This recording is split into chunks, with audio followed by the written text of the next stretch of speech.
It's a complicated, I think dilemma problem for parents to choose which path to go down with children and gifts and belief and ideas and dreams and Right. fantasies and magic and things. And I personally believe that the idea that um, gifts and the situation surrounding that should be magical, I think is the right choice to Yes. make. Yes. Yes. Because because I think when you're a child, the idea that the impossible is possible is very important. I think that you should dream. I think you should dream. You should dream and you should have dreams and you should think that there are no limitations to what we can achieve or to what can happen. And I think that becomes a very important part of life later on as well, where if you don't learn to dream as a child, you'll never dream as an adult. Yeah. Yes. And uh, of course, it's natural at certain points in time that children realize that that maybe there is more to everything, or on the other side, maybe they understand everything anyway. When parents play theater to children, children play theater to parents Right. because it mirrors those things. So perhaps there's also a little part inside of everybody that understands that we know it's not real, but we enjoy it anyway. So we play that way, just the same way that children can use their imagination with toys, with building things, with Lego, with theater. Very often children like to pretend that they're other people. Maybe they're an animal. Maybe they're a superhero. Yeah. Maybe they take on roles and jobs. They play doctor and whatever else they can. And maybe they role play as one of their parents. Maybe as a mother, father, child, baby. Yeah. Uh, I've seen children a lot of the time play as parents and kids. Okay, we'll be the parents and you be the kids, and Yeah. Yes. and they try to organize things like that, or they play a game, and games have rules, and the rules are made up, right? They're invented, Yeah. they're not real, but it's still fun for people to play, and so Yeah. they do that as well. And this the idea that of the idea of Father Christmas or Ježiško or whoever brings gifts is it's a nice thing to have. It's a nice thing to um, create and realize there's something more than just us. And maybe later on you want the children to realize that it was the parents who did everything and they did all the hard work and they made everything exist. And I think it's a nice thing. I've heard people argue the opposite, that you should always tell children only 100% the truth of things, but I think that the fantasy matters for people.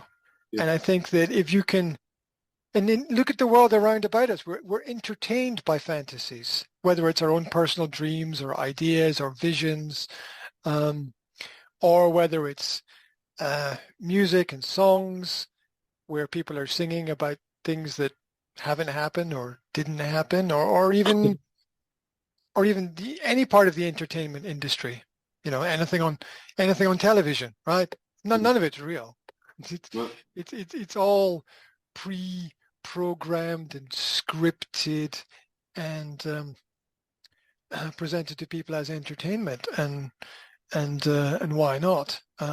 Board games, people play on people take on different roles. The classic games like Monopoly, right? You Yeah. have that as well there, yeah. So Monopoly, someone is the banker.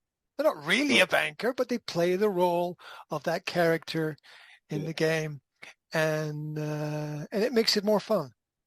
And Yeah. so I think it's very, very good for children to experience dreams and fantasies and be able to play, because I think that helps the creative mind. And, hopefully when we're older, we don't lose all of that magic, because we I don't know, I think we need a little bit of magic, right? Yeah. We need a little bit of magic in the world. We need a little bit of something more than just the physical reality of everything. Because let's face it, it's really boring to just have, there's a time of the year when we buy gifts for people. I bought this for you. That's really boring.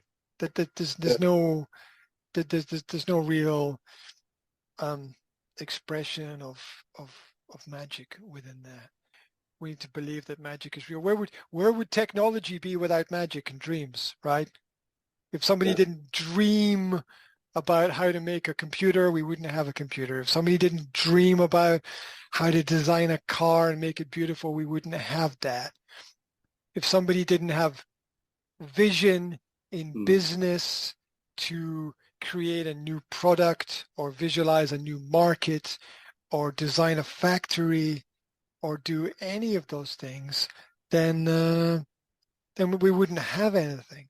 And so you can't build anything if you don't have vision, and you can't have vision if you're not able to dream about things and realize that you can actually take something which at one point in time is not possible and make it possible, whether it's build a road or build a bridge or create a product or sell something to somebody or go and meet people or travel somewhere or have a new experience of any kind. So I think that there's a great opportunity to teach and learn things and explore our own minds as well, and realize what our own dreams are, and try to make those things real and positive, make them positive experiences as well, and not to frighten or scare people too much. As some of the Christmas traditions, like the Nordic traditions, are pretty scary. The characters in Norse mythology of Krampus and Odin, and those are pretty scary characters in history. And we don't want to. I don't think we want to. We don't want children to grow up with fear. We want them to grow up with imagination, and I like all of those things, and it's fun, right? Because if you can't play, you don't have any fun, and that's necessary for children as well. So